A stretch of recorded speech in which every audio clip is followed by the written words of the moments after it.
5, 4, 3, 2, 1. Gaskeun. Assalamualaikum warahmatullahi wabarakatuh.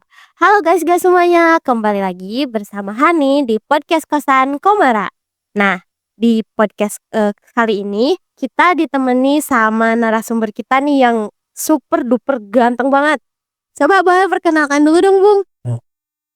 Ya, assalamualaikum warahmatullahi wabarakatuh, teman-teman. Nama saya Ricky Hermawan. Saya dapat kontak ini teh dari Kang Komara. Kata Kang Komara teh, Kang, coba temenin Teh Hani buat ngobrol-ngobrol hari ini. Nah, ngobrol naon Kang?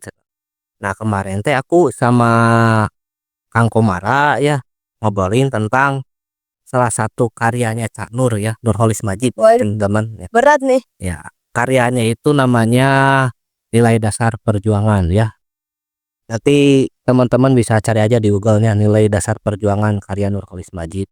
Nah, di sana kita ada baca teks ya, satu teks di bab 1 ngobrolin tentang Islam. Islam adalah kepasrahan, kepasrahan kepada Allah Subhanahu wa taala. Ya, Nah, pasrah terhadap Allah Subhanahu wa taala berarti salah satunya pasrah terhadap ketentuannya. betul. Ya. Oh, iya. Nah, ketentuannya itu adalah sunatullah. Iya, Nah, sunatullah itu adalah hukum alam, betul. ya. Nah, salah satu dari hukum alam itu adalah jatuh cinta. Aduh, jatuh cinta, guys. Nah, sekarang kita akan ngobrolin tentang itu. Teh Hani ngobrolin tentang jatuh cinta, ya. Iya, jadi kita nggak akan ngobrolin tentang hal-hal yang wow banget menggetarkan otak jiwa raga ya, tidak. Yang sederhana dulu aja, kita ngobrolin tentang cinta. Karena Sederhana. cinta itu adalah bagian dari hukum alam. Walaupun sederhana, tapi cinta itu udah jadi bagian dari hidup kita mungkin. Apalagi kita nih sebagai remaja yang lagi lagi berapi-api gitu ya, Bung, soal cinta gitu kan. Nah, namun sebelum ke sana, jangan lupa nih teman-teman semuanya, podcast kali ini disponsori oleh Rafran.com. Nah, bagi teman-teman yang penasaran, apa aja sih sebenarnya Rafran.com itu? Teman-teman bisa cek IG-nya di bawah. Betul begitu, Bung? Oh iya. Oke, langsung saja mungkin ya. Aku mau nanya nih, menurut Bung nih, mungkin Bung udah lebih dewasa nih dari aku. Pandangan Bung terhadap jatuh cinta teh gimana sih sebenarnya? Nah, jadi gini ya, aku tahu nih ya.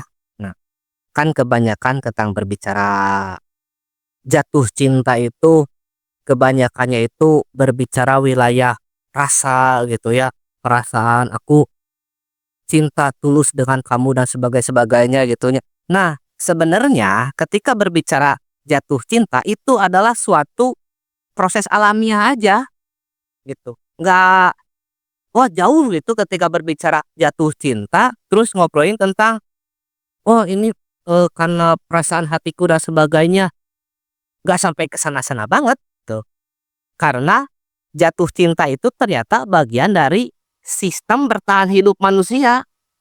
Itu adalah warisan dari nenek moyang kita berjuta-juta tahun yang lalu mungkin ya gitu. Jadi gini, misalnya kalau Teh Hani jatuh cinta sama seseorang gitu. Nah, sama seorang laki-laki gitu ya. Dan laki-laki itu pun jatuh cinta gitu ya Ya, sama Teh Hani. Nah, jatuh cinta itu karena sistem bertahan hidup si laki-laki dan sistem bertahan hidup Teh Hani itu gerak oh iya, gitu. oh betul. Jadi bukan karena nggak teh ada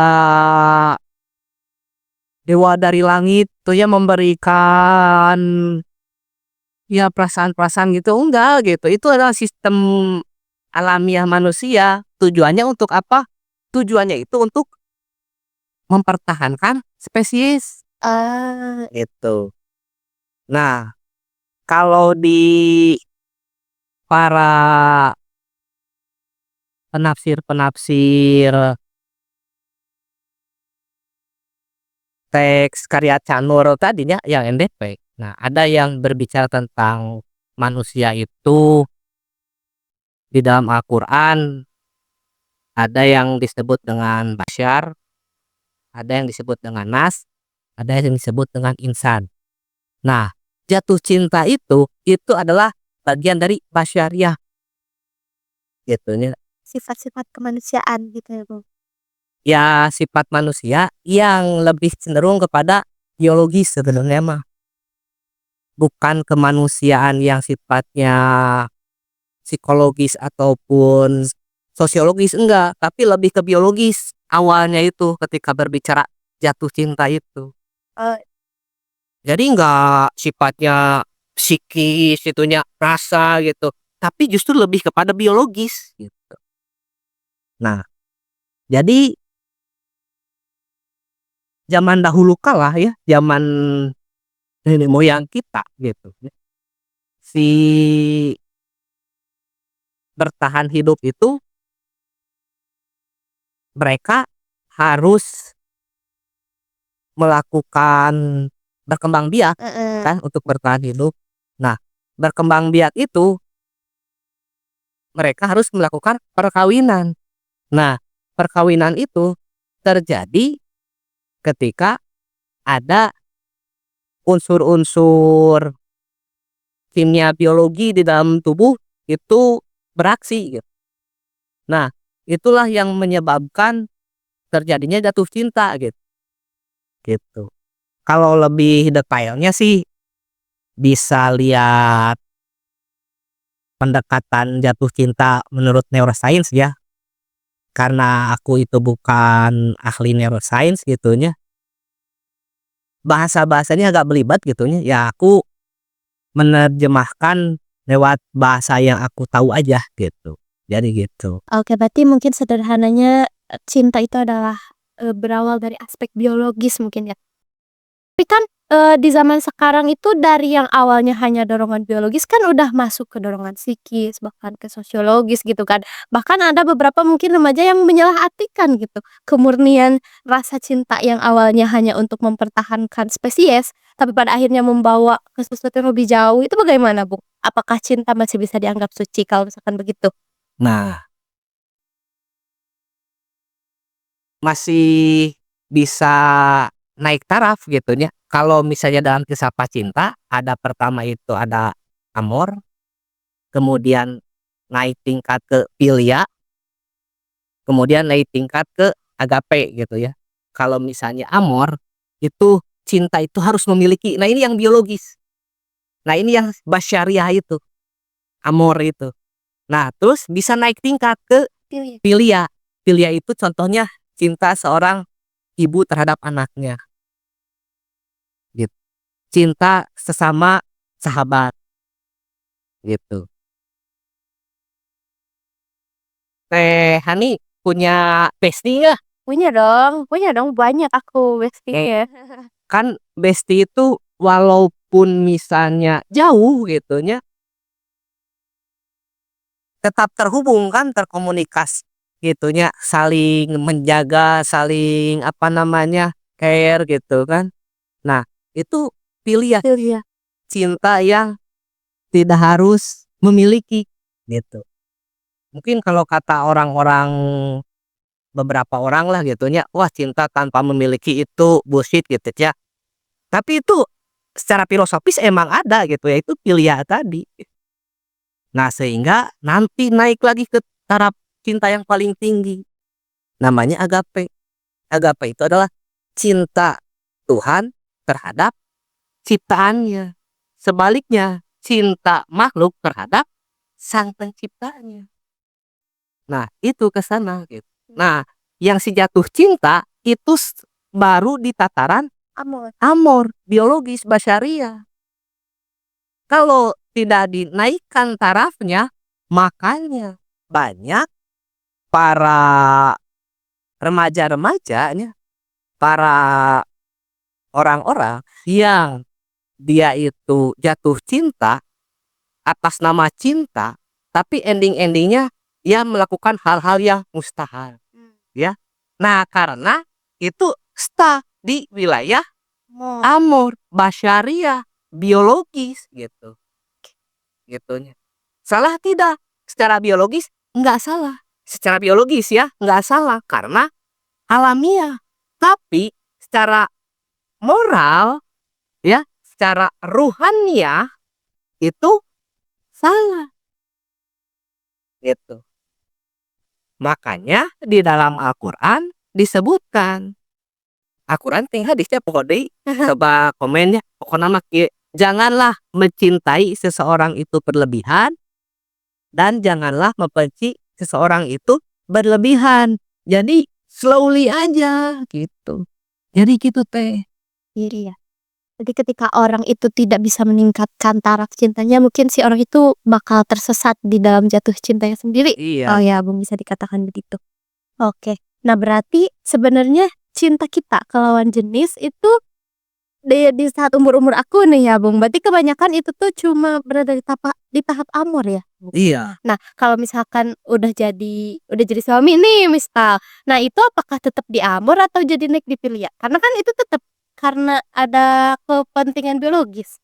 Nah, itu bisa naik taraf nanti ke pilia itu tepatnya lebih ke filsafat cinta Islam ya, cinta Islam ya. Nah, di Islam juga ada tahapan cintanya itu ada sakinah, Ya. ketenangan ya, mawaddah gitu ya. Nah, mawaddah itu dia tenang tapi tidak menafikan hal yang sifatnya biologis. Ya. Itu mawaddah gitu. Nah, kemudian warohmah. Warohmah itu ketika si rumah tangga nanti misalnya Teh Hani menikah. Nah, rumah tangga Teh Hani itu diberikan cinta yang luas oleh Allah Subhanahu wa taala dan keberadaan rumah tangga Teh Hani itu pun untuk mencintai Allah Subhanahu wa taala, itu warohmahnya. Jadi sakinah dulu, tenang. Kalau misalnya Teh Hani belum punya pasangan misalnya apa-apa sendiri gitu ya, Iya. tidak tenang dan sebagainya gitu ya. Kemudian ada pasangan, baru ada ketenangan, sakinah gitu ya. Iya. Kemudian itu baru taruh misalnya ya, terus ada hitbah, ada munakahat. Nah, udah munakahat, munakahat teh menikahnya. Iya. Munakahat menikah. Nah, itu mawaddah gitu. Tidak menafikan hal yang sifatnya biologis di mawaddah itu. Tapi juga tidak terjebak pada hal yang biologis gitu. Karena saling menyadari bahwa Teh Hani itu adalah milik Allah dan si suami juga milik Allah. Ketika Teh Hani itu mencintai si suami, itu bukan galabagan body si suami, tapi mencintainya itu karena cintanya dari sang pencinta. Kan Teh Hani minta gitunya kepada Allah biar mendapatkan jodoh, biar bisa dicintai misalnya, diberikan kasih sayang gitunya. Allah itu menyayangi Teh Hani dari Teh Hani kecil sampai nanti aki-aki ini aki-aki ini misalnya. Nah, wujudnya seperti apa gitu kan. Ketika menikahnya wujud cinta Allah itu adalah dengan suami. Nah, jadi suami Teh Hani itu adalah wujud cinta Allah gitu. Jadi ketika Teh Hani mencintai si suami, itu tidak serta-merta Teh Hani itu mencintai suaminya secara galabagan physical power gitu ya. Tidak, tapi secara ruhaniah dan jasmaniah gitu. Jadi gitu. Oke, paham. Nah, itu kan dalam pandangan Islam ya. Nah, kemudian kita balik lagi nih ke jatuh cinta kita sebagai anak muda. Iya. Gitu. Kan aku aja nih ya contohnya. Aku kan lagi skripsian, lagi pusing segala rupa. Terus adanya seseorang yang kayaknya nih jatuh cinta itu kan bisa jadi support system ya buat aku. Nah, itu gimana sih pendapat Bung soal adanya lawan jenis menjadi support system gitu? Apakah itu baik atau gimana? Ya itu nggak jadi masalah, baik-baik saja gitu kan. Dan itu alamiah juga. Nah, ketika misalnya si dua orang itu jatuh cinta, nah secara alamiah otak kita itu menghasilkan hormon kebahagiaan lah ya. Sehingga banyak orang yang dia jatuh cinta tapi nggak masuk akal gitu. Misalnya, aku jatuh cinta pada seorang perempuan 18 jam, aku inget we kasih air tahu walaupun kuliah gitu kan. Aku lagi kuliah, lagi ngerjain tugas, lagi kerja, tapi ingat we kasih eta gitu. Itu kan nggak logis itu, tapi itu wajar karena ada hormon kebahagiaan gitu. Nah, begitupun di perempuan pasti ada gitu. Itu mewajarkan saja gitu. Jadi si support system itu pertamanya hadir dari hormon kebahagiaan itu tadi. Jadi wajar-wajar aja. Hanya saja kita harus bisa me-manage itu gitu. Me-manage-nya gimana? Ya menyadari diri kita jangan terlalu bucin. Oh, oke. Karena itu yang bahaya nama. Berarti sebenarnya jatuh cinta itu adalah hal yang wajar ya, Bung, ya? Wajar alami. Tapi, yang jadi salah itu, adalah ketika bagaimana kita menyikapi mungkin ya, tapi dari rasa jatuh cinta itu Iya. berat. Jadi kalau misalkan aku nih jatuh cinta, terus aku tuh melakukan hal-hal yang dilarang gitu sama Allah atas dasar cinta, itu berarti salah banget ya, Bang, ya? Tidak menyederai, makna dari cinta itu sendiri, gitu ya. Gitu ya. Terus, menurut Bung nih, gimana sih caranya kita bisa dapet cinta yang bener-bener tulus gitu, Bung? Mungkin Yang pertama, beresi dulu dengan diri sendiri. Itu yang paling pertama.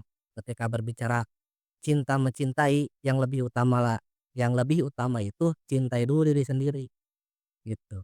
Misalnya Tehani gitu ya, sebelum bertemu dengan calon suami, ya lebih baik perhatikan diri Tehani sendiri aja gitu ya, secara kualitas misalnya skill, profesionalitas misalnya yang kayak gitu. Dan nanti ketika Tehani memiliki upgrade diri, nah nanti pergaulan Tehani itu naik lagi, ya, circle-nya nanti beda lagi. Iya, nanti algoritma kehidupannya itu bisa mengarah kepada hal yang positif, gitu. Jadi algoritmanya itu sesuai dengan value.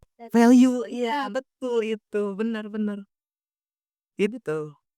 Tapi kadang kita itu menemukan rasa percaya diri itu justru ketika sudah, di apa ya, dipertemukan gitu sama seorang. Pas awalnya mah kayak, "Apa aku terlalu jelek ya sampai nggak ada yang suka? Apa aku terlalu ini ya?" Walaupun udah upgrade diri nih, masih ada perasaan kayak gitu ketika memang tidak dipertemukan gitu sama seseorang yang memang suka gitu, kelihatan cintanya sama kita. Itu gimana ya, Bung, ya? Kadang ada muncul rasa nggak pede gitu ketika kita nggak kelihatan ada orang yang suka nih sama kita gitu. Nah, itu berarti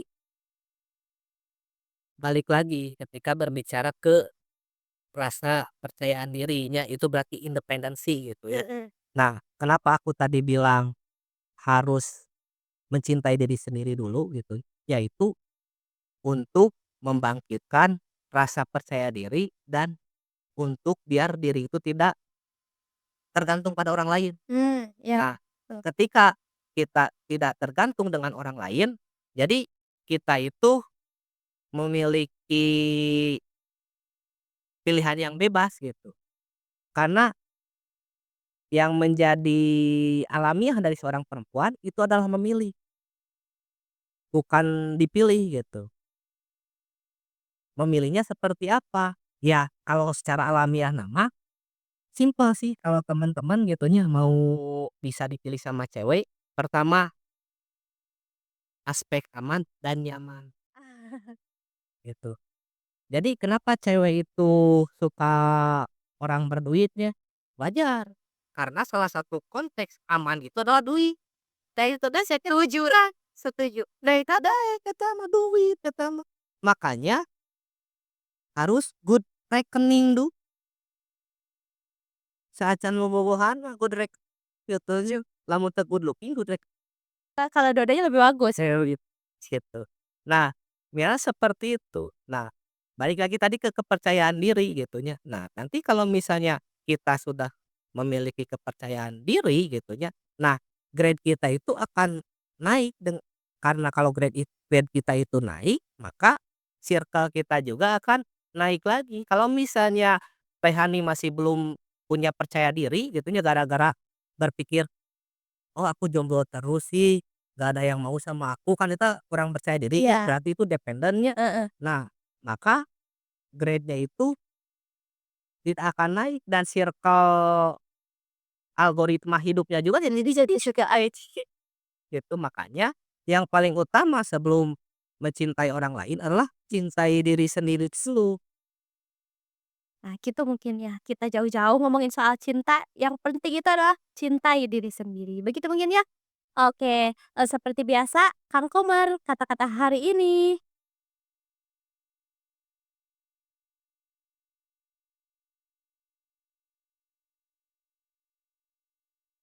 Baik, terima kasih pada Ibu Hani.